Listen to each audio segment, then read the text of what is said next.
Hello friends, good evening and I welcome you all in my channel HS Preparation with Pradeep. Or friends, today I am here again with the one more topic, that is Indian Economy chapter 5th, and this is all about the banking. और friends, इससे पहले मैं already आपको Indian economy से related जो है 4 chapters आपको दे चुका हूं, तो प्लीज़ अगर किसी ने वो नहीं देखे तो प्लीज़ देख लीजिए, क्योंकि फ्रेंड्स ये जो बैंकिंग से रिलेटेड है डेफिनेटली इसके बारे में जो एचएएस का जो मेंस का जो पेपर 3 है उसमें सब यूनिट 1 में स्पेशली जो बैंकिंग से रिलेटेड है, regulatory framework for money and banking, RBI, commercial banks and regional rural banks, इनके रिलेटेड जो है डेफिनेटली यहाँ से बहुत से क्वेश्चन जो है आते हैं मेंस में और प्री में भी, तो प्लीज़ आप इसको ध्यान से पढ़ लें, ठीक है। Before I start friend, this is little about me, ये जो भी है, ठीक है, मैंने उसी बेस पे मैं आपको जो है सब जो है क्वेश्चंस दे रहा हूँ, so that you get to know कि एग्जामिनर की जो नर्व होते हैं कि किस तरह वो जो है क्वेश्चन जो है पूछते हैं, ठीक है फ्रेंड्स। तो इससे पहले मैं फ्रेंड्स आपको बता चुका हूँ, प्लीज़ बैंकिंग से रिलेटेड कुछ टर्म आज जो हम पढ़ेंगे friends, we will start with the base rate. तो बेस रेट क्या होता है फ्रेंड्स? बेस रेट क्या होता है कि बेस रेट इंटरेस्ट रेट है जिनके नीचे जो है कोई भी बैंक जो है अपने कस्टमर से जो है लोन जो है दे नहीं सकता, ठीक है। पहले क्या होता था फ्रेंड्स, जो पहले वाले सिस्टम्स में जितने भी जो ये लोन के जो सिस्टम थे, ठीक है, प्राइम लैंडिंग रेट और भी प्राइम लैंडिंग रेट जिसको बोलते हैं, और जो बेंचमार्क प्राइम लैंडिंग रेट, इन सिस्टम्स में क्या होता था कि जो बैंक था अपने कस्टमर को अपने हिसाब से जो है एक जो है लोन जो है किसी अमाउंट में किस रेट पे देना है वो डिसाइड कर सकता था, ठीक है। लेकिन उससे क्या है, जो उसका जो ओरिजिनल पर्पस था फ्रेंड्स, जो बैंक्स का जो लोन देने का, कि जो आरबीआई का जो जिसको पीएलआर और बीपीएलआर को सेट करने का जो तरीका था, कि उसका एक पर्पस था कि जितने भी जो इंटरेस्ट रेट जो बैंक कैलकुलेट करते हैं उसके बेस से क्या है कि जो इनकी जो मॉनेटरी पॉलिसी है, जो क्रेडिट जो मॉनेटरी पॉलिसी है, ये जो इसमें एक ट्रांसपेरेंसी आ सके, ठीक है। लेकिन क्या हुआ फ्रेंड्स कि because of that differentiation in rates, ठीक है, जो अलग अलग बैंक्स का कोई बेस रेट नहीं था, कोई उसका जो है फ्लोर रेट नहीं था कि इससे नीचे जो है उनका बैंक को लोन नहीं देना है। तो आगे जो है मार्केट में फिर जो है जो नेचुरल जो इकोनॉमी में जो फिर जो है मनी सप्लाई में थोड़ा गड़बड़ हो जाता था। उसी बेस से पे उसको जो विद इन, तो ये जो एक्सपीरियंस जो इन्होंने स्टार्ट किया फ्रेंड्स, जैसे प्राइम लैंडिंग रेट और बेंचमार्क प्राइम लैंडिंग रेट, उसके बाद जो थर्ड स्टेज में बड़े है जो है उसको थर्ड स्टेज में जो आया उसको बोलते हैं बेस रेट, ठीक है। तो बेस रेट वालों में क्या किया कि ये क्या था कि base rate system is aimed at enhancing the transparency in landing rate, ठीक है। जो लैंडिंग रेट था उसमें जो ट्रांसपेरेंसी लाने के लिए जो है बेस रेट लाए गए, ठीक है। और तो the base rate system is aimed at enhancing transparency in lending rate of the banks and enabling better transmission of monetary policy, ठीक है। फिर जो मॉनेटरी पॉलिसी को अच्छी तरह से कंट्रोल करने के लिए, टू मेक इट ट्रांसपेरेंट, और इसका जो पर्पस था उसको सोल्व करने के लिए जो है फिर जो है इसको बेस रेट सिस्टम को लाया गया। Under this system what happens कि बैंक्स को जो है हर एक बैंक्स को अपने अपने बेस रेट जो है डिसाइड करने होते थे, ठीक है। उस बेस रेट से नीचे जो है कोई भी बैंक जो है और लोन नहीं दे सकता था अपने कस्टमर्स को। अगर वो देता है तो फ्रेंड्स फिर उसके ऊपर जो पेनल्टी जो है आरबीआई लगाता है। तो ये जो इससे क्या हुआ, एक ट्रांसपेरेंसी और मॉनेटरी पॉलिसी को जो रियल पर्पस था टू सॉर्ट आउट, जो रियल पर्पस था उसका मॉनेटरी पॉलिसी का, उसको लाने के लिए जो है उसको जस्टिफाई करने के लिए ये जो बेस रेट लाया गया, ठीक है। After it D regulation RBI bank set their own base rate, ठीक है। उसके बाद उन्होंने क्या किया, बेस रेट फिर अपने जो डीरेगुलेट कर दिया गया कि अपने जो बैंक जो अपने लेवल पे अपने रेट जो बेस रेट डिसाइड कर सकते हैं, बट उनको जो है बेस रेट से नीचे जो है कोई भी उसको नहीं देगा। लाइक अभी आपने देखा होगा कि कुछ लोग कहीं पे भी आप जाते हैं, तो कहीं पे भी जाते हो आप, तो जैसे एसबीआई में क्या होता है, जैसे स्टेट बैंक ऑफ इंडिया, उसमें जो आप देखोगे कि थोड़ा सा जो इंटरेस्ट रेट है वो थोड़ा सा डिफरेंट है आरबीआई एसबीआई से, पीएनबी का, PNB to bank of Baroda का, इस बैंक्स में थोड़ा, but that is different upon जी 0.2025 ऐसे या 0.10 ऐसे डिफरेंस आ जाता है, ठीक है। But it is not a that big difference कि जो है आप जो है अगर एक तरफ ही चले जाए, ठीक है, या एक ही बैंक में चले जाओ तो आपको 1% 2% का ऐसा कोई डिफरेंस मिलेगा नहीं, it is just in the points. तो इस तरह ये जो डिसाइड हो गया बेस रेट, ठीक है। फिर उसके बाद क्या हुआ कि फ्रेंड्स जब 2016 में फ्रेंड्स जब उर्जित पटेल का जो कमेटी आया था, फिर उन्होंने फिर बैंकिंग सिस्टम्स के बारे में और जो मॉनेटरी पॉलिसीज़ के बारे में कि बहुत से उन्होंने चेंजेस करने के लिए गवर्नमेंट्स को रिकमेंडेशन दी। उर्जित पटेल कमेटी जो डिप्टी गवर्नर ऑफ आरबीआई थे, तो उन्होंने जो डिफरेंट जो फ्रेंड्स इन्होंने बताया, ठीक है, उन्होंने बोला कि जो मॉनेटरी पॉलिसी है, ठीक है, मॉनेटरी पॉलिसी कमेटी की जिस तरह स्थापना हुई फ्रेंड्स, टू बाई मंथली जिसको बोलते हैं, मीटिंग करती है और जो मनी सप्लाई को मार्केट में दिखती है, उसी तरह जो पॉलिसी रेट्स हैं, फिर लाइक पॉलिसी रेट्स क्या हुए आपके जो कैश रिजर्व रेशो, ठीक है, reverse repo rate, reverse repo rate और बैंक रेट, ठीक है, ये सब जो है बैंक रेट। अभी इसमें थोड़ा सा बैंक रेट और बेस रेट में आपने कंफ्यूज नहीं होना फ्रेंड्स, ठीक है। बैंक रेट क्या करते हैं, बैंक रेट जो आरबीआई जो अपने क्लाइंट्स होते हैं, आरबीआई के क्लाइंट्स कौन कौन से हैं, governments, central government, state governments, ठीक है, उसके बाद क्या है NBFCs and schedule commercial banks, इनको जिस रेट में जो पैसा जो उधार देता है उसको बोलते हैं बैंक रेट। और बेस रेट क्या है, बेस रेट जो बैंकों के द्वारा कस्टमर्स को, अपने कस्टमर्स को जो लोन दिया जाता है उसको बोलते हैं बेस रेट, ठीक है। तो ये जो आपको क्लियर हो गया होना, ठीक है। तो ये जो उसके बाद ये जो उर्जित पटेल वाली कमेटी थी, इन्होंने क्या किया, अलग अलग जैसे बोला बाई मंथली जो मॉनेटरी पॉलिसी है उसको स्टार्ट करेंगे टू कंट्रोल द इन्फ्लेशन और money supply in the market, ठीक है। सो दैट द जो जितनी भी जिसकी इसकी वजह से क्या हुआ कि मार्केट में जो है आपको मनी फ्लो कंट्रोल करेंगे, तो आपको जो प्रोडक्शन लेवल है उसके साथ जो मैच करेंगे, तो फिर जो है जो इन्फ्लेशन वाला जो स्टोरी है, इन्फ्लेशन जो है कंट्रोल में आ जाएगी, जो इसका मानना है, ठीक है। और उसके बाद उन्होंने क्या किया कि अलग जो कंज्यूमर प्राइस इंडेक्स को जो था सेंट्रल गवर्नमेंट्स का, उसका जो उसको बोला हेडलाइन इन्फ्लेशन के साथ जो उसको मैच किया जाए। उसी तरह उनकी जो थर्ड जो पॉलिसी थी, ठीक है, मॉनेटरी पॉलिसी फ्रेमवर्क, वो उन्होंने स्टार्ट किया कि जो है आगे जो 6 मंथ में जो क्या जो इसका इकोनॉमी का जो पाथ रहेगा, 6 मंथ में इकोनॉमी किस तरह जाएगी आगे आने वाले 6 महीने में, उसके एक जो प्रेडिक्शन उन्होंने देना शुरू किया। उसके बाद जो इन्होंने रेपो रेट था, उसको रेपो रेट जो पहले क्या होता था, वन इसके लिए होता है, 1 डे के लिए होता है, 1 नाइट के लिए होता था, उसको जो उन्होंने टर्म रेपो में बदला 2016 में। टर्म रेपो मतलब 7 दिन, 14 दिन और 28 दिन, ठीक है। उस तरह जो है बैंकों को डिस्करेज किया गया कि आप जो है अपनी लिक्विडिटी को डील करने के लिए जो you go for the term repo instead of repo rate, ठीक है। तो फ्रेंड्स 2016 में जब ये आया था, तो 2017 में आईएएस में क्वेश्चन पूछा गया था, ठीक है। तो इस तरह जो फ्रेंड्स देखो आप ये देखो ये क्वेश्चन पूछे थे, इसीलिए फ्रेंड्स ये मैं जितना आपको करवाता हूँ, ये जो आपको बेसिक नॉलेज है और उसके साथ जो आपको मैं करंट अफेयर्स के टॉपिक देता हूँ, उससे जो करंट अफेयर से आपको मैच करना है। तो इस तरह अगर आप जो एक स्टैटिक और करंट को मिलाओगे, तो आप जो एक अच्छा क्वेश्चन या आंसर लिख पाओगे। और जो प्री में जो है इससे रिलेटेड जो है प्री में जो क्वेश्चन आते हैं कि what is happening in the current, ठीक है। अगर जैसे बैंकिंग है, तो बैंकिंग में करंट में क्या हैपन हो रहा है, आपको पता है कि बहुत से अभी क्या है, देखो बैंकों का कंसोलिडेशन एंड मर्जर हुआ, ठीक है।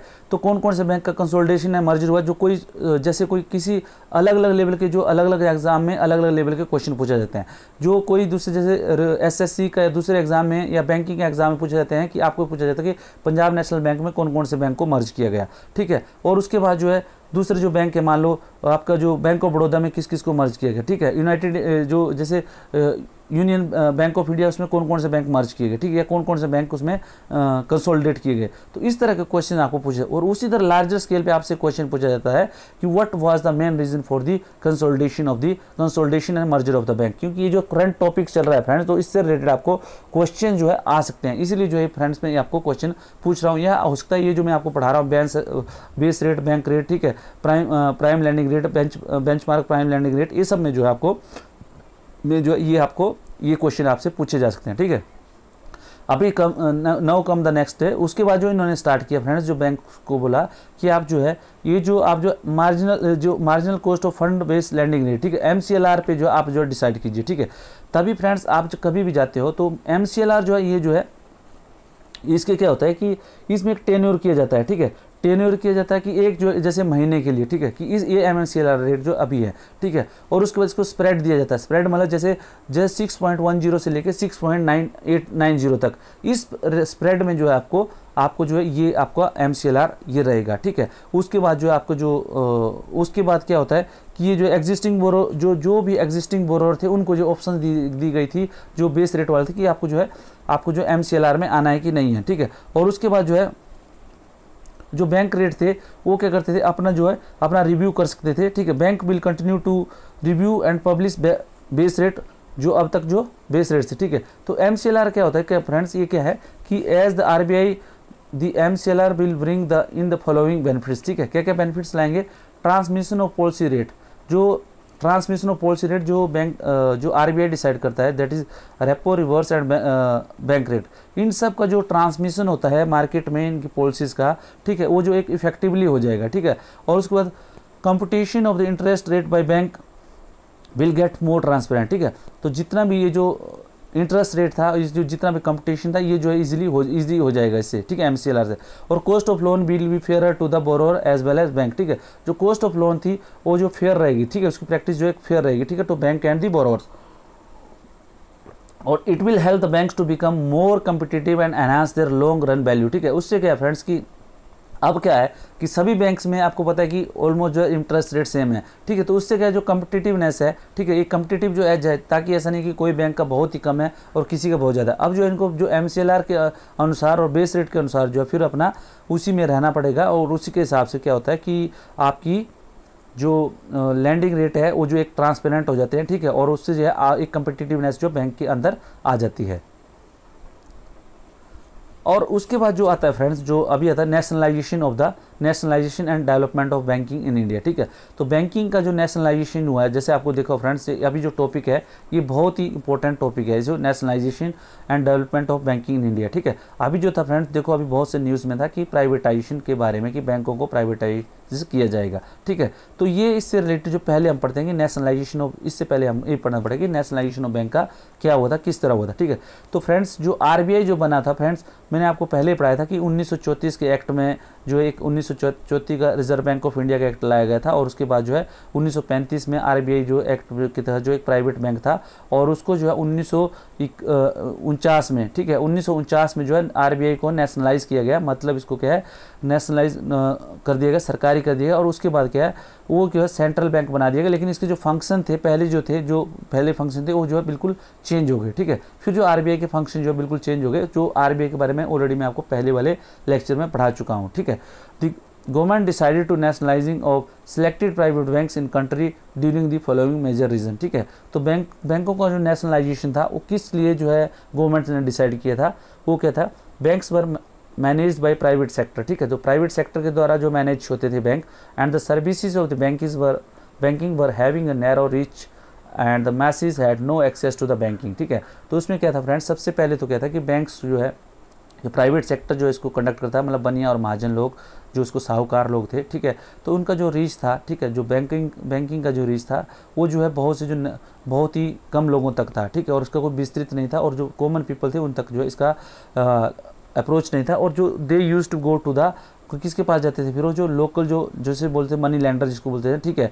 और मनी लैंडर जैसे जमींदार हो गए, ठीक है, और जो गांव के साहूकार हो गए, उनके पास जाते थे, और उनका जो इंटरेस्ट रेट था that use to be very high.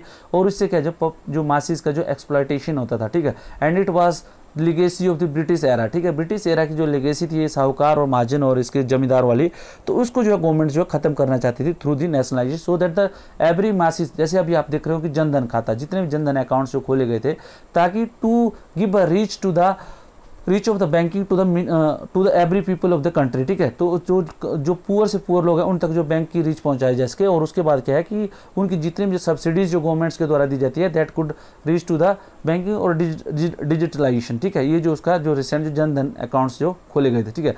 लेकिन जो उस टाइम जो था नेशनलाइजेशन का ये पर्पज था कि banking should reach to the maximum of the maximum people, तो ये जो है उनका पर्पज था। और सेकेंड क्या था फ्रेंड्स कि डायरेक्शन और resources to achieve greater public benefits, ठीक है। सो दैट फ्रेंड्स जो जितने भी जो रिसोर्सेज हैं, अब रिसोर्सेज क्या हैं फ्रेंड्स की सी, अगर जहाँ पे आप यू हैव कंसोलिडेटेड मनी, ठीक है, मनी को जो है आप पर्टिकुलर किसी लोकेशन में लगाना है, कहीं पे भी आपको किसी रीच पहुँचानी है, ठीक है। आपके अगर बैंक खुल गया तो बैंक से वहाँ के मैक्सिमम जो आपके क्रेडिट और जो आपको लोन जाएगा, तो वहाँ से क्या डेवलपमेंट स्टार्ट होगा, people will use it for their own purpose, ठीक है। वहाँ फैक्ट्रीज होगी, इंडस्ट्री स्टार्ट होगी, ठीक है। जो अगर वहाँ पे अगर बैंकिंग सिस्टम नहीं है तो फिर ये जो है सिस्टम जो है शुरू नहीं होगा, वहाँ पे व्यापार शुरू होगा, ठीक है। ट्रेड से क्या होगा कि कहीं पे भी आपका दूसरी जगह से पैसा आएगा जाएगा कुछ भी है तो आपका इजी जो है सिस्टम हो जाएगा, ठीक है। तो इसके लिए जो है ये जो है दूसरा उसका मेन कारण ये था नेशनलाइजेशन का। And third was the plan development of economy, ठीक है। जो अगर इकोनॉमी को अगर आप प्लानिंग के रूप में, जैसे आपने देखा कि प्लानिंग इकोनॉमी थी हमारी, ठीक है, तो उसको अगर प्रॉपरली इकोनॉमी को डेवलप करना है, एक जो प्लान बेस से अगर डेवलप करना है तो certain degree of government control on the capital generated by the economy, ठीक है। जो हमारी इकोनॉमी है, जो कंट्री के अंदर जितनी भी प्रोडक्शन होती है, जितना भी जो उससे प्रॉफिट होता है, जो बैंकिंग सिस्टम में जाता है, उसके ऊपर जो थोड़ा बहुत जो है बैंक जो गवर्नमेंट का कंट्रोल होना बहुत ज़रूरी है, ठीक है। अगर गवर्नमेंट का कंट्रोल नहीं होगा इकोनॉमी के ऊपर, जो कैपिटल्स के ऊपर, तो क्या होगा फिर फ्रेंड्स, जो है it will be differentiation in the lowers and upper section of the society. तो उसको जो है इक्वलाइज करने के लिए friends, that is to plan development of economy के लिए क्या है कि it was very essential to nationalize the banks, ठीक है। तो इसीलिए जो है बैंकों का नेशनलाइजेशन किया गया, ठीक है। तो स्टेजेस ऑफ नेशनलाइजेशन क्या हुआ इंडिया में, जो किस तरह जो कब जो है क्या क्या नेशनलाइजेशन किया गया। तो फर्स्ट स्टेप में क्या था, जो फ्रेंड्स आपको पता है, मैंने पहले बताया आपको, पहला जो किया था nationalisation of done was RBI, ठीक है। उसके बाद क्या हुआ फ्रेंड्स, जो स्टेट बैंक ऑफ इंडिया, ठीक है, एसबीआई, ठीक है, गवर्नमेंट ऑफ इसका जो है इसका नेशनलाइजेशन किया गया। इसे क्या, government of India with the enactment of SBI act 1955, ठीक है। एसबीआई एक्ट 1955 के तहत जो किया गया था, ठीक है।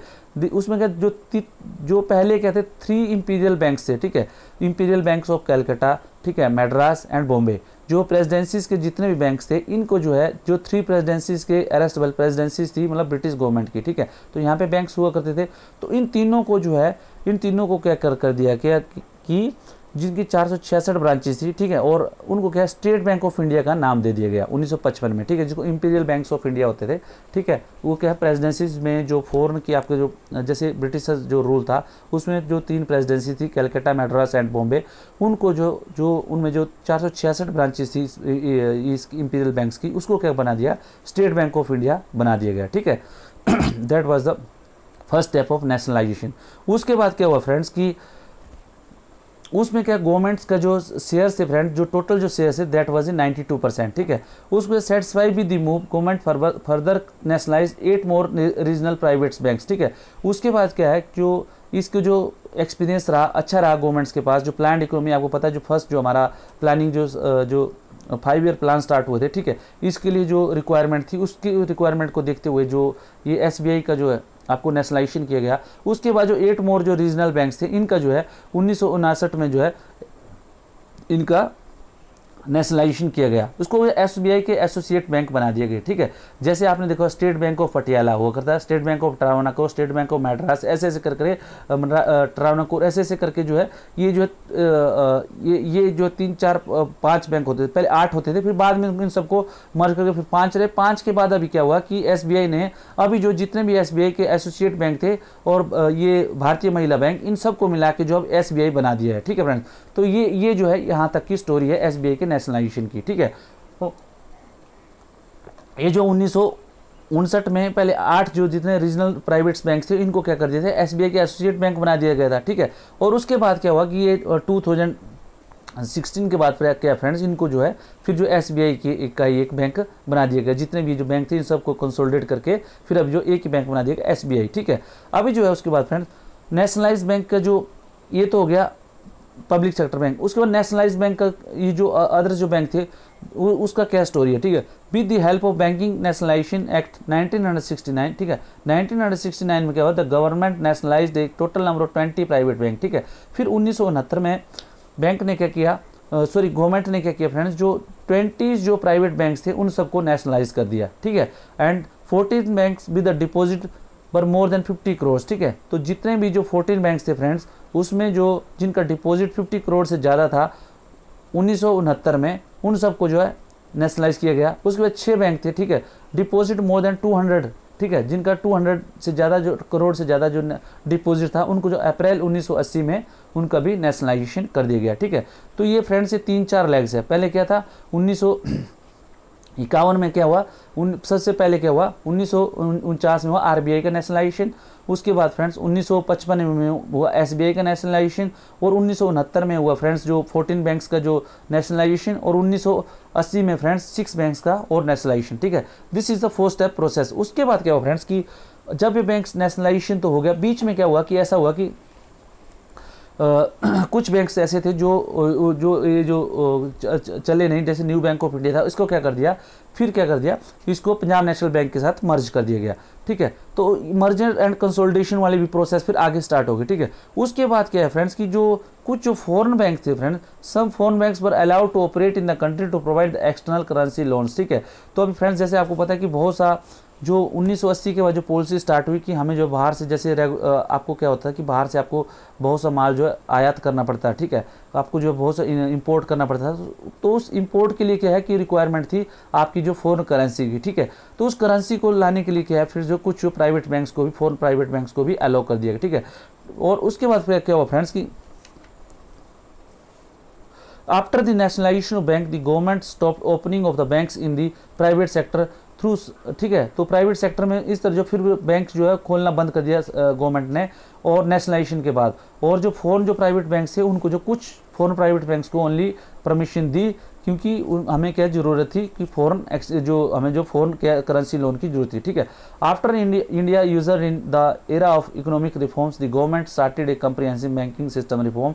और जैसे ही फ्रेंड्स आपको पता है कि 1992 और 93 के बाद जब जैसे LPG का एरा स्टार्ट हुआ, लिबरलाइजेशन, प्राइवेटाइजेशन, ग्लोबलाइजेशन, ये भी मैंने आपको फ्रेंड्स पहले वाले लेक्चर्स में बता दिया गया। ठीक है, तो जैसे ये एरा स्टार्ट हुई, इसमें इंडिया की नई जो इकोनॉमिक एरा जिसको बोलते हैं ये स्टार्ट हुई। ठीक है, उसके बाद क्या है, 3 related development allowed the further expansion of banking industry in the country. क्या हुआ 1993 में, क्या हुआ, SBI was allowed to access to the capital market with the permission to given to sell the share of its. अभी क्या है कि friends जैसे जैसे ये जो है LPG के एरा स्टार्ट हुई, तो बैंक्स को क्या है, जो मैक्सिमम कैपिटल्स की जरूरत पड़ी। ठीक है, कैपिटल मतलब उनको क्या ज़्यादा उनके लिए पैसा चाहिए था, so that they can lend it, they can expand their operations and they can expand their activities. उसके लिए क्या हुआ, in 1993 the SBI was allowed to access the capital market with permission given to sell it shares. ठीक है, तो SBI का क्या हुआ कि 33% जो शेयर्स थे, ठीक है, थ्रू SBI अमेंडमेंट एक्ट जो 1993 के तहत जो है, फिर जो है उसको फिर इसका डिसइन्वेस्टमेंट वाला प्रोसेस जो है स्टार्ट हो गया, जो मैंने आपको पढ़ाया था डिसइन्वेस्टमेंट क्या होता है। ठीक है, तो डिसइन्वेस्टमेंट क्या होता है और प्राइवेटाइजेशन क्या होता है। ठीक है, ये सब चीज़ें मैं ऑलरेडी आपको बता चुका हूँ। तो डिसइन्वेस्टमेंट स्टार्ट कर दिया गया, तो जो so that bank can raise their capital from the market, तो उसके लिए क्या किया, डिसइन्वेस्टमेंट मतलब उनके शेयर्स को धीरे धीरे जो है they can sell their shares. ठीक है, तो sell their share to the public. ठीक है, तो 1992-93 में क्या हुआ फ्रेंड्स, तो SBI अमेंडमेंट एक्ट हुआ। ठीक है, उसके बाद को है गवर्नमेंट ऑफ इंडिया हैज़ जो 59.73% जो शेयर्स हैं अभी गवर्नमेंट ऑफ इंडिया के जो है SBI में है, वो जो मैं आज एट प्रेजेंट जो है, अब जो आप जो है प्लीज़ इसको अगर पता है किसी को तो प्लीज़ कमेंट सेक्शन में लिख दें कि कितने % जो अभी SBI का जो कितना % शेयर है वो जो है गवर्नमेंट के पास है। ठीक है, उसके बाद इंडियन ओवरसीज बैंक वो being the first bank in nationalize bank to tap the capital. ठीक है, और उस तरह जो नेशनलाइज बैंक थे ठीक है फ्रेंड्स, तो उसमें क्या हुआ कि नेशनलाइज बैंक में सबसे पहला जो बैंक था इंडियन ओवरसीज बैंक था, जिसने कि कैपिटल्स को गेन करने के लिए, कैपिटल्स को अप्रोच करने के लिए जो है अपना जो डिसइन्वेस्टमेंट किया। ठीक है, and in 1994 government allowed the opening of the private bank in the country. ठीक है, और 1994 में governments allowed the opening of private bank. फिर क्या हुआ, जो पहले प्राइवेट बैंक बंद कर दिए थे गवर्नमेंट ने खोलना 1994 में, फिर जो पहले जो यूनियन ट्रस्ट ऑफ इंडिया जो बैंक जो UTI बैंक जो है स्टार्ट हुआ प्राइवेट सेक्टर में। ठीक है, आफ्टर द LPG। ठीक है, since 1993 and for a reversal of the policy governing banks in India is being followed in the country. और उसके बाद जो है जो गवर्निंग जो बैंक का गवर्निंग से रिलेटेड जो पॉलिसी था friends, to accommodate the requirements of the market और to accommodate the requirement of the economy, फिर जो है उसके बाद जो पॉलिसीज जो है इसमें फिर चेंज कर दिए गए। ठीक है, उसके बाद friends the as a general principle the public sector and nationalize bank are to be converted into private sector entity. और उसमें क्या प्रैक्टिस दिया गया कि जितने भी ये जो पब्लिक सेक्टर के बैंक है और प्राइवेट सेक्टर के जो नेशनलाइज बैंक है, इन सबको मिला के जो है ये जो प्राइवेट सेक्टर को इनको बनाना है। ठीक है, converted into private sector entity. The policy of bank consolidation is still being follow. ठीक है, जो बैंक कंसोलिडेशन की जो पॉलिसी है फ्रेंड, ठीक है, ये जो है बैंक कंसोलिडेशन की जो पॉलिसी है it is being still follow. ठीक है, कंसोलिडेशन किस लिए, सो दैट एक जो है जो बहुत से बैंकों को इकट्ठा करके जो है एक कंसोलिडेटेड बैंक बनाया जाए, so that it has a larger reach and larger capital with its. ठीक ठीक है। तो general principle of the public sector and national bank are to be converted into private sector entity, ठीक है। उसके बाद the policy of bank consolidation still being followed by government so that these banks could broaden their capital, ठीक है, अपना capital का विस्तार कर सकें and broaden capital base and emerge as a significant player in the global competition, ठीक है। और जो ग्लोबल जो एक आपको पता है कि आप अभी फ्रेंड्स बहुत से जो फॉरेन बैंक है जो इंडिया में भी उनको so that they can give competition to the global players. तो इसके लिए जो कंसोलिडेशन है उसका जो मेन रीज़न है दैट इज़ दैट कि इसको कंसोलिडेट करके जो एक बड़ा एक जो है they can be prove themself competitive against the global banks. उसके बाद क्या फ्रेंड्स, ये जो है उसके बाद रीजनल रूरल बैंक्स, ठीक है। तो इनका जो इमरजेंस था किस लिए हुआ, ठीक है। अक्टूबर टू 1975 में इनको के जो रीजनल रूरल बैंक्स थे इनका शुरुआत हुई और ये 5 रीजनल रूरल बैंक्स जो पहले खोले गए, ठीक है। और उसके to take banking to the rural message. अभी जो नेशनलाइज्ड और जितने पब्लिक सेक्टर वाले बैंक थे जो एसबीआई एंड अदर जो nationalised bank like that PNB and bank of Baroda, ये सब जो जितने भी यूनियन बैंक, यूनाइटेड बैंक और इंडियन ओवरसीज बैंक, ये सब जो जिसको नेशनलाइज्ड बैंक बोलते हैं, ये सब जो है इनका जो रीचेज था that was up to limited up to the cities, ठीक है। तो बहुत से ऐसे जो रिमोट एरियाज थे, जो इनएक्सेसिबल एरियाज थे और जो रिमोट जो मासेस थे उन तक जो है बैंकिंग सर्विस पहुंचाने के लिए जो उनको रीजनल रूरल बैंक की जो है शुरुआत की गई, ठीक है। तो आरआरबी की शुरुआत की गई फ्रेंड्स, और उसमें जो है ये remote with the aim to take banking services to doorstep of the rural masses, especially in remote areas with no access to banking service, with twin duties to fulfill। पहले क्या क्या था इनका जो मेन पर्पस था, to provide credit to the weaker section of the society at concessional rate of interest, ठीक है, ताकि जो जितने भी weaker section of the society है they could receive the banking, ठीक है, and receive the interest on a subsidised और कंसेशनल रेट्स, ठीक है। उनको क्योंकि फ्रेंड्स अगर उनके तक ये जो है लोन की फैसिलिटी पहुंचेगी, आपको देखा होगा कि जब आप बचपन में, ठीक है, तो वहाँ पे रूरल इकोनॉमी को सपोर्ट करने के लिए एंड स्टिल आज भी बहुत से जो बैंक्स हैं रूरल इकोनॉमी को सपोर्ट करने के लिए आपको ऐसे जो इनके जो प्रोडक्ट्स हैं, जो लोन प्रोडक्ट्स हैं, वो उसी तरह डिजाइंड होते हैं so that the rural economy can take a boost, ठीक है। तो इसीलिए जो है उसको रूरल इकोनॉमी को बूस्ट देने के लिए जो जहाँ पे रिमोट एरियाज़ हैं, इनएक्सेसिबल एरियाज़ हैं, वहाँ पे जो है बैंकिंग पहुँच सके, उसके लिए जो है आरआरबी की शुरुआत की गई। और टू मोबिलाइज रूरल सेविंग, ठीक है, रूरल में जितनी सेविंग्स होती हैं and channelize them for supporting productivity activities in rural area, ठीक है, ताकि रूरल एरियाज़ में जितनी भी जो सेविंग है उसको जो चैनलाइज किया जा सके करके, और उसको जो है फिर जो आगे जो जितनी प्रोडक्टिव एक्टिविटीज़ हैं रूरल में वो जो शुरुआत की जाए, उसके लिए जो है ये जो है आरआरबीज खोले गए, ठीक है। The government of India, the concern state government and the sponsoring, इसमें क्या होता है आरबीआई में फ्रेंड्स जो क्या होता है तीन मेन पार्टनर रहते हैं, कौन से, government of India, state government and the nationalised bank, ठीक है। नेशनलाइज्ड बैंक जो इन आरआरबी को जो है सपोर्ट करते हैं, तो इनका जो शेयर रहता है, जैसे सेंट्रल गवर्नमेंट का शेयर है 50%, ठीक है, 50 में 50%, ठीक है। और उसके बाद जो स्टेट गवर्नमेंट्स का है, स्टेट गवर्नमेंट्स का रहता है 15%, ठीक है। और उसके बाद जो नेशनलाइज्ड बैंक है उनका शेयर रहता है 35%, ठीक है। तो इसीलिए जो होता है ये प्रायोजित होते हैं, जैसे आपका देखा होगा जैसे हिमाचल ग्रामीण बैंक, ठीक है, तो इसमें जो केंद्र का शेयर रहेगा वो रहेगा, सेंटर का शेयर रहेगा 50% और जो स्टेट गवर्नमेंट का 15%, और जो नेशनलाइज्ड बैंक जैसे जो इसको स्पॉन्सर करता है लाइक हिमाचल ग्रामीण बैंक को स्पॉन्सर करता है पंजाब नेशनल बैंक, तो इसका शेयर रहेगा पंजाब नेशनल बैंक का ग्रामीण बैंक में 35%। तो इस तरह जो है ये इनका टोटल जो कैपिटल होता है ये इस तरह जो है काम करता है, ठीक है। The area of operation of the RRB is limited to the notified few districts in the state, ठीक है। जो कुछ डिस्ट्रिक्ट्स होती हैं वहाँ पे जो इनका ग्रामीण जो रूरल बैंक है उनकी जो है शाखाएँ रहती हैं, ठीक है। The government of India concern state, ये जो मैंने आपको बता दिया शेयर्स वगैरह, ठीक है। और उसके बाद जो केलकर कमेटी थी फ्रेंड्स 1987 में जो आरबीआई ने केलकर कमेटी स्थापित की थी, फिर इसने बोला था कि जो आरआरबी है अब जो खोलना जो है government should stop the opening of the RRB, ठीक है। तो अब जो है गवर्नमेंट्स को ज़्यादा आरआरबी बनाने नहीं चाहिए, मतलब 1987 में it might be the reason of this, Kelkar committee ने जो ऑब्जर्व किया था उसके बाद जो उन्होंने बोला कि अब जो है government should stop opening of RRB, it is not RBI but it is RRB, ठीक है friends, it is RRB। Okay, they incurred heavy losses, उसके लिए क्या था, उन्होंने बोला कि they incurred heavy losses due to social banking and landing to the economical weaker section.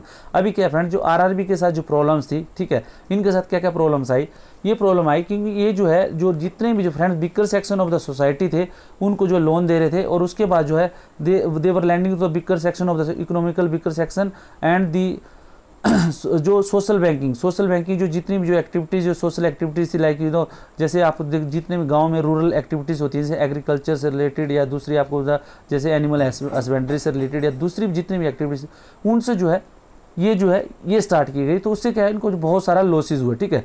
उसके लिए क्या, फिर बाद में क्या, भंडारी कमेटी जो 1994 और 95 में, और उसके बाद बसु कमेटी, ठीक है, for strengthening the restructuring of the RRB, ठीक है। तो उसके लिए फिर एक कमेटी का गठन किया गया, भंडारी कमेटी और बासु कमेटी, ठीक है। तो आपसे क्वेश्चन पूछा जाता है Bhandari committee and Basu committee were related with the, तो आप लिखोगे रिस्ट्रक्चरिंग दी रीजनल रूरल बैंक्स, ठीक, RRBs।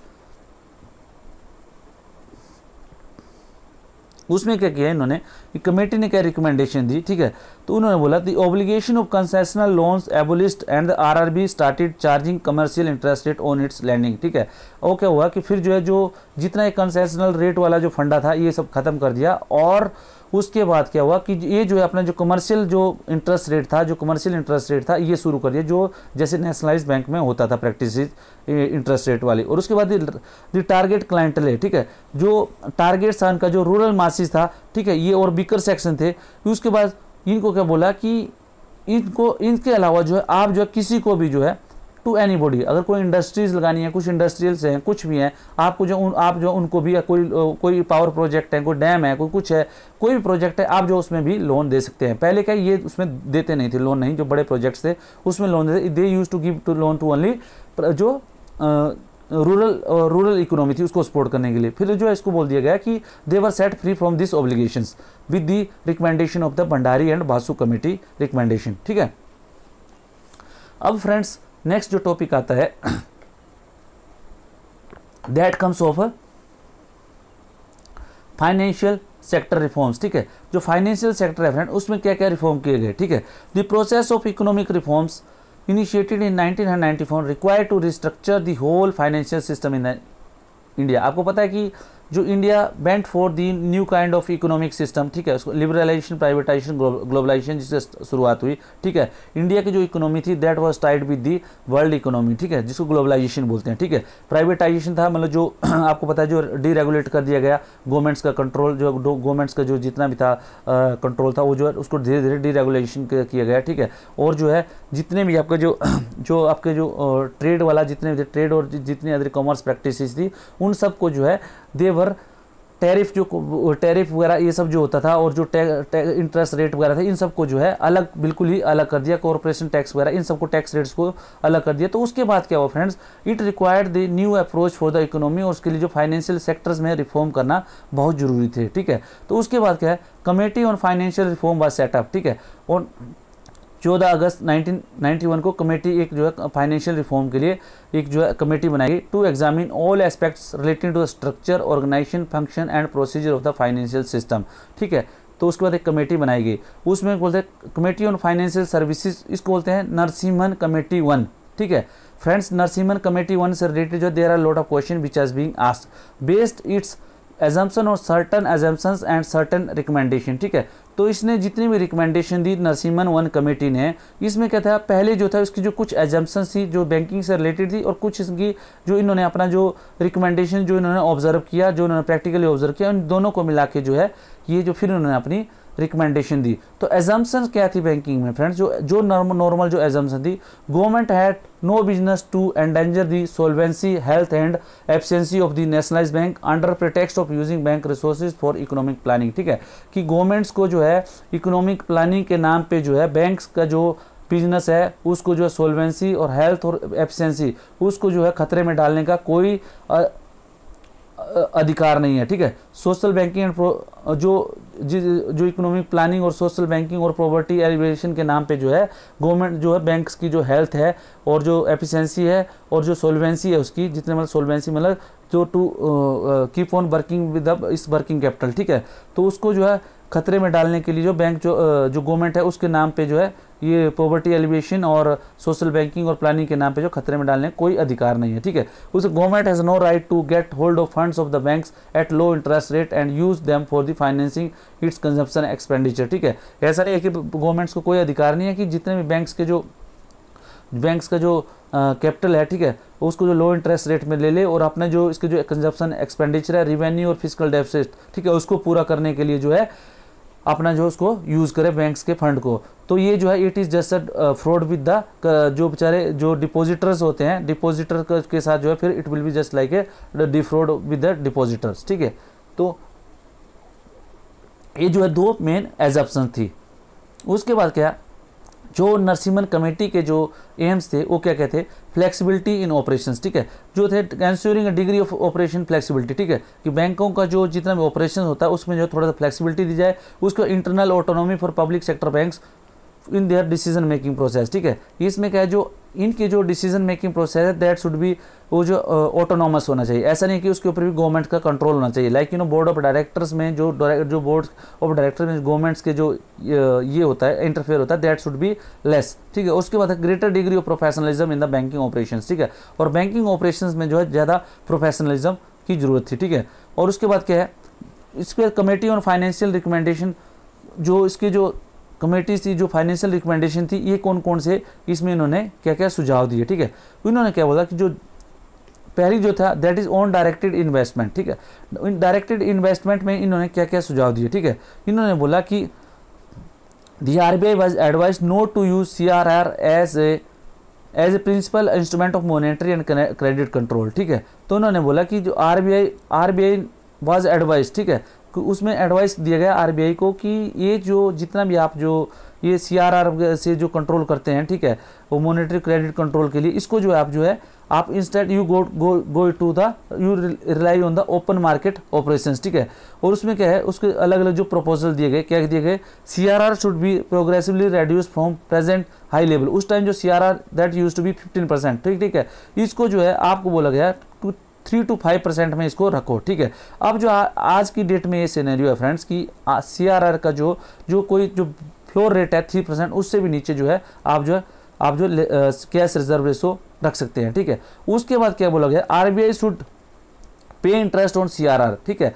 जो सीआरआर जो कैश रिजर्व रेशो मतलब जो कैश जो टोटल जो बैंक्स जो है एज ए रिजर्व जो है आरबीआई के पास रखते हैं, उसको बोलते हैं कि कुछ basic minimum at rate of interest equal to the level of banks 1 year deposit, ठीक है। उसको भी जो है आरबीआई को जो है मिनिमम जो रेट ऑफ इंटरेस्ट जो उस पर देना चाहिए। अदरवाइज क्या 2015 तक 2016 तक फ्रेंड्स सीआरआर पे कोई इंटरेस्ट नहीं होता था, जो बैंक्स जो है आरबीआई के पास जो है एज ए सीआरआर रखते थे, कैश रिजर्व रेशो रखते थे, ठीक है।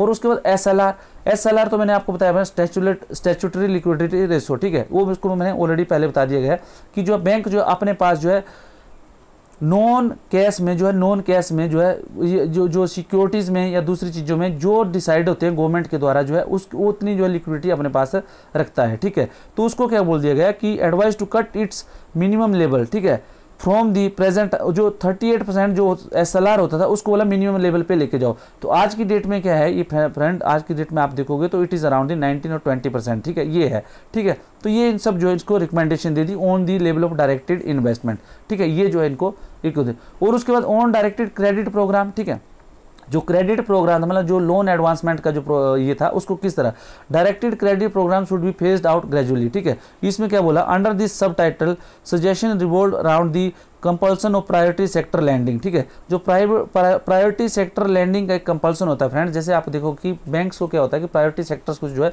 कुछ सेक्टर्स ऐसे हैं जो इकोनॉमिक सेक्टर हैं जिनको प्रायोरिटी सेक्टर डिफाइन किया है, और उसमें क्या है कुछ जो जितना भी लोन जो है बैंक एडवांस जितना भी देता है उसका क्या कुछ परसेंटेज जो है इस प्रायोरिटी सेक्टर में जाना चाहिए, ठीक है। तो उसमें बोला directed credit programme should be phased out gradually as per the committee agriculture and small scale industries had already grown to the mature stage. इन्होंने बोला कि जो जैसे आपको जो ये जो प्रायोरिटी सेक्टर लैंडिंग में क्या होता है फ्रेंड्स, जैसे एग्रीकल्चर हो गया, स्मॉल सेक्टर्स हो गए, जैसे स्मॉल स्केल इंडस्ट्रीज हो गया, इकोनॉमिक वीकर सेक्शन हो गया, हाउसिंग हो गया, इन सब में जो प्रायोरिटी सेक्टर्स में इनको रखा जाता है। ठीक है, तो ये जो इन्होंने बोला कि एग्रीकल्चर और जो स्मॉल स्केल इंडस्ट्रीज हैं वो जो मैच्योर हो गए हैं, ठीक है, they did not require any special support, ठीक है, उनको जो स्पेशल सपोर्ट की जरूरत नहीं है।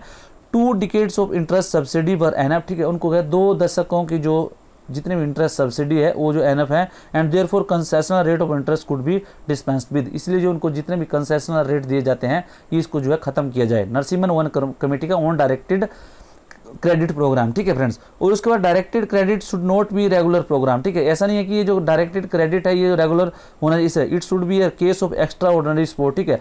ये जितना भी आपका इंटरनेशनल कंसेशनल सब्सिडी है ये जो भी है ये जो है it should B support certain weaker section, ठीक है, जो है वीकर सेक्शन को सपोर्ट करने के लिए होना, beside it should B temporary not a permanent one, ये परमानेंट नहीं होना चाहिए। उसके बाद concept of priority sector landing should be redefined, ठीक है, जो प्रायोरिटी सेक्टर लैंडिंग का जो कंसेप्ट है it should be redefined to include only the weakest section, उसमें क्या ओनली वीकेस्ट सेक्शन जो है वो इंक्लूड होने चाहिए of the rural community such as marginal farmers, ठीक है, जो मार्जिनल फार्मर्स हैं। मार्जिनल फार्मर्स कौन होते हैं फ्रेंड, जिनका जो टोटल जो आप देखोगे कि जो लैंड होल्डिंग्स होती है दैट इज बिलो 0.1 हेक्टेयर, ठीक है, 0.1 हेक्टेयर से नीचे जिसका भी होता है उसको मार्जिनल फार्मर्स की कैटेगरी में रखते हैं, ठीक है। और जो कुछ बेचारे रूरल आर्टिशियन है, जैसे मिस्त्री है, ठीक है, जो कोई बढ़ई है, ठीक है, या कोई जैसे कुम्हार है, जैसे कुछ ये जो ठंटेरा है, जो भी अपना जो बर्तन बनाने वाला है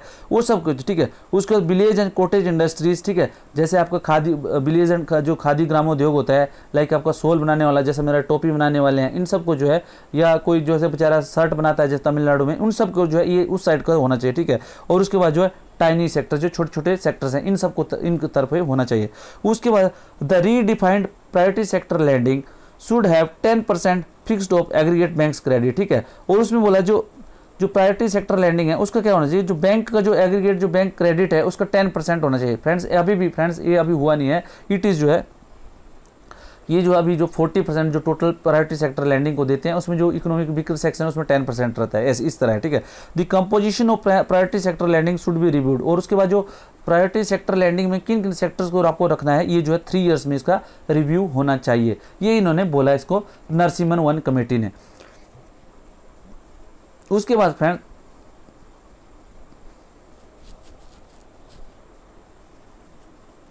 on the structure of interest rate, ठीक है, इन्होंने बोला कि ये जो इंटरेस्ट रेट थे इसको कैसे कंट्रोल क्या करना चाहिए, स्ट्रक्चर इसका किस तरह होना चाहिए। It must be broadly determined by the market forces, ठीक है। जो इंटरेस्ट रेट है फ्रेंड इसको जो है गवर्नमेंट्स कंट्रोल नहीं होना चाहिए, जो मार्केट फोर्सेस हैं कि मार्केट में क्या रिक्वायरमेंट है, जो इंटरेस्ट रेट देने हैं, इंटरेस्ट जो बैंक को देने हैं वो जो है it should be on the market forces, मतलब मार्केट की डिमांड पे होना चाहिए, ठीक है। और उसके बाद control of interest rate on deposit and landing to be withdrawn, ठीक है, जो ये मैंने बताया आपको कि कंट्रोल जो है इनका इंटरेस्ट रेट को लैंडिंग और डिपॉजिट पे जो है ये जो है गवर्नमेंट्स का नहीं होना चाहिए, इट मस्ट बी विड्रॉन, ठीक है। Concessional rate on interest of for priority sector lending of small size to be phased out. और जो कंसेशनल रेट जो देते हैं जो प्रायोरिटी सेक्टर लैंडिंग है उसमें जो है धीरे धीरे इसको फेज आउट कर देना चाहिए। एंड सब्सिडीज ऑन IRDP, जो IRDP जो लोन में जो सब्सिडी दी जाती है उसको भी धीरे धीरे आपको विड्रॉ करना चाहिए, ठीक है। Bank rate to be anchored rate and all other interest rate to be closely link to it, ठीक है। और जो बैंक रेट है, बैंक रेट जो RBI जो है अपने क्लाइंट से लेता है, बार बार बोल रहा हूँ, स्टेट गवर्नमेंट्स और जो सेंट्रल गवर्नमेंट और जो जितने शेड्यूल कमर्शियल बैंक और दूसरे RRBs, ये जो है ये जितने भी जो बैंक रेट है it should be the anchor rate, मतलब ये जो मेन जो है रेट होने चाहिए। और ऑल अदर इंटरेस्ट रेट भी क्लोजली लिंक टू इट, और जितने भी जो इंटरेस्ट रेट है उससे जो है क्लोजली लिंक होने चाहिए, ठीक है। RBI to be the sole authority to simply the interest rate, ठीक है। और उसके बाद जितना सिंप्लीफाई करने के लिए RBI जो है ओनली जो है वो जो it should be the sole authority, ठीक है। और उसके बाद क्या हुआ on structural reorganisation of the bank, ठीक है। और स्ट्रक्चरल जो रीऑर्गेनाइजेशन जो बैंक का जो स्ट्रक्चरल रीऑर्गेनाइजेशन था वो किस तरह करना चाहिए। Substantial reduction in the number of PSBs through the merger and acquisition, ठीक है। जो मर्जर एंड एक्विजिशन जो आजकल प्रोसेस चल रही है नरसिम्हन वन कमेटी की रिकमेंडेशन थी, ठीक है फ्रेंड्स। उसके बाद dual control of RBI and banking division, और ministry of finance should go immediately and RBI to be the made the primary agency of regulation of the banking system. इन्होंने बोला जो डुअल कंट्रोल होता है, उसका dual control क्या होता है, एक तो मिनिस्ट्री ऑफ फाइनेंस का कंट्रोल रहता है बैंकों के ऊपर और दूसरा आरबीआई का। तो ये बोला मिनिस्ट्री ऑफ फाइनेंस का जो कंट्रोल है it should be totally done away with only जो आरबीआई का जो है, ओनली जो उसका आरबीआई का कंट्रोल उस पर रहना चाहिए। उसके बाद क्या है, the PSB to be made free and autonomous, ठीक है, जो पब्लिक सेक्टर बैंक्स है उतने वो सब जो है फ्री और ऑटोनॉमस बनाने चाहिए, मतलब उनको जो है स्वायत्तता देनी चाहिए अपने ऑपरेशंस करने में, ठीक है। The RBI to examine all guidelines and direction issue to the banking system in the context of the independence and the autonomy of the banks, ठीक है। और जितने भी आरबीआई को क्या है, जितने भी ये जो गाइडलाइंस दी गई हैं बैंकों को इंडिपेंडेंस और ऑटोनॉमी से रिलेटेड, जो इसको जो है एग्जामिन करना चाहिए आरबीआई को, ठीक है। और उसको every PSB to go for a radical change, ठीक है, in work technology and culture, ठीक है। और उसके बाद जो जितने भी जो पब्लिक सेक्टर बैंक्स हैं उनको जो है अपनी जो वर्क है, जो टेक्नोलॉजी है एंड कल्चर है, जो उनका जो वर्किंग कल्चर है उस सब के बारे में जो they should go for radical changes, ठीक है। इसलिए अपने फ्रेंड्स आपने देखा होगा कि बहुत से बैंक्स में आप देखो जो 90 के दशक में और 20 और जो 2010 के दशक में और अभी जो है 2020 वाले दशक में बहुत there are lot of changes happening in the banking industries, ठीक है। तो ये जो उसका finally the appointment of the chief executive of the bank, ठीक है, and CMD was suggested not to be on political consideration, ठीक है। जो बैंक के जो CMDs होते हैं उनकी जो अपॉइंटमेंट है that should not be on the political consideration, ठीक है, but on the professionalism and integrity, ठीक है, और उसका प्रोफेशनलिज्म और इंटीग्रिटी पे होना चाहिए। And independent panel of experts was suggested which should recommend the finalize the suitable candidates for the post, ठीक है फ्रेंड्स। तो फ्रेंड ये जो दिया था, ये जो स्ट्रक्चरल रीऑर्गेनाइजेशन ऑफ बैंकिंग के बारे में नरसिम्हन वन कमेटी की रिकमेंडेशन। उसके बाद असेट रिकंस्ट्रक्शन कंपनीज, ठीक है, जो फंड्स था उसके बारे में क्या बोला, to tackle the menace of higher non performing asset, ठीक है, जो नॉन परफॉर्मिंग असेट्स जिसको बोलते हैं फ्रेंड्स, जो एनपीएस हो जाते हैं बैंक में, उसके लिए क्या गया कि financial institution the committee suggested setting up asset reconstruction company, ठीक है। उसने बोला कि जो जितने भी जो असेट्स होते हैं, लाइक बैंक ने लोन दिया, लोन से जो किसी बंदे ने कोई जो है कंपनी या कोई फैक्ट्री बनाई या कोई असेट बनाया, लाइक हाउस बनाया, ठीक है, कार बनाई, जो भी बनाई, ठीक है, उसका या कार खरीदी, जो भी उसने किया उस बैंक लोन से, उसको असेट क्रिएशन बोलते हैं, ठीक है। तो उस असेट क्रिएशन की वजह से अगर मान लो कल को क्या होता है, एनपीएस हो जाता है। एनपीए मतलब फिर जो बैंक ने लोन दिया, ना बैंक को ना किस्त आ रही है, ना उसका प्रिंसिपल आ रहा है, ना इंटरेस्ट आ रहा है टिल दी 90 डेज, तो उसको एनपीएस बोल जाते हैं कि कोई उसमें कोई प्रोग्रेस नहीं हो रही है, कुछ भी नहीं आ रहा है। तो उसके लिए क्या है, उसको रिकवर करने के लिए असेट रिकंस्ट्रक्शन कंपनीज जो है बनाने के लिए बोला, ठीक है। Taking clue from the US experience, जो जैसे यूएस में होता था, ठीक है। The committee directly blame the government of India and the Ministry of Finance for the sad state of affairs of PSB. These banks were used and abused by the government of India, the official and the bank employees and the trade unions. The report adds, ठीक है, जो इसका क्या बोलते हैं, the official of the bank employees and the trade unions and the reports add, ठीक है, सबको इन्होंने जो है जिम्मेदार ठहराया कि ये जो है इनका बैंक्स की हालत के लिए ये जिम्मेवार है। The recommendation were revolutionary in many respects and were opposed by banks union and the leftist political parties, ये सब जो है पॉलिटिकल से रिलेटेड है। There were some other major suggestion of the committee which made it possible to get the following things done by the government. और कुछ उसकी जो नरसिम्हन वन कमेटी की क्या क्या रिकमेंडेशन थी, opening of new private sector bank, ठीक है, प्राइवेट सेक्टर बैंक जो है ओपनिंग शुरू की जाए, 1993 में स्टार्ट हो गया। Prudential norms relating to the income recognition, asset classification and provisioning by bank on the basis of objective criteria laid down by RBI. और उसका introduction of capital adequacy rates, ठीक है, कार जिसको बोलते हैं कैपिटल एडिक्वेसी रेट्स वाला जो है नरसिम्हन वन कमेटी ने इसको बताया था कैपिटल एडिक्वेसी रेट। ये कैपिटल एडिक्वेसी रेट वगैरह क्या होता है ये मैं आपको आगे पढ़ाऊंगा, ठीक है friend, with the international standard, ठीक है। जो इंटरनेशनल स्टैंडर्ड में जो कैपिटल एडिक्वेसी रेट्स, जो बैंक के पास कितना कैपिटल होना चाहिए, इसके बारे में ये जो CAR जिसको बोलते हैं, ये कितना इंटरनेशनल स्टैंडर्ड के बेस पे होना चाहिए। उसके बाद simplification in the banking regulation, ठीक है, और जितने भी जो बैंकिंग जो रेगुलेशन है उसको जो सिंप्लीफाई किया जाए by board for financial supervision, ठीक है, ये सब जो है नरसिम्हन कमेटी की रिकमेंडेशन थी, ठीक है फ्रेंड। और उसके बाद फ्रेंड्स अभी हम पढ़ेंगे आगे जो है Narasimhan committee 2 banking sector reforms के बारे में। ये जो आगे वाले लेक्चर में हम डिफरेंशियल रेट ऑफ इंटरेस्ट के बारे में पढ़ेंगे, प्रायोरिटी सेक्टर लैंडिंग के बारे में, एनपीएस के बारे में, असेट रिकंस्ट्रक्शन कंपनी के बारे में, सरफेसी एक्ट के बारे में, डेबिट रिकवरी ट्रिब्यूनल के बारे में, बिलफुल डिफॉल्टर, कैपिटल एडिक्वेसी रेशो जो कार मैंने आपको बताया, ये सब के बारे में, और बेसल्स के बारे में, ये सब हम जो है आगे पढ़ेंगे, which is very important for the banking industries, ठीक है। उसके बाद जो है फ्रेंड्स बैंकिंग का जो चैप्टर खत्म हो जाएगा और डेफिनेटली यहाँ से मेंस में आपको कुछ क्वेश्चन जो है आपसे पूछे जा सकते हैं। तो प्लीज़ बी विद मी और प्लीज़ वीडियो को ज़्यादा से ज़्यादा लाइक शेयर और सब्सक्राइब करें friends. I will be so thankful to you. और प्लीज़ आपको जो है प्लीज़ कमेंट जरूर करें कमेंट सेक्शन में। I will be so thankful to you for your comments. Thank you friends, thank you very much.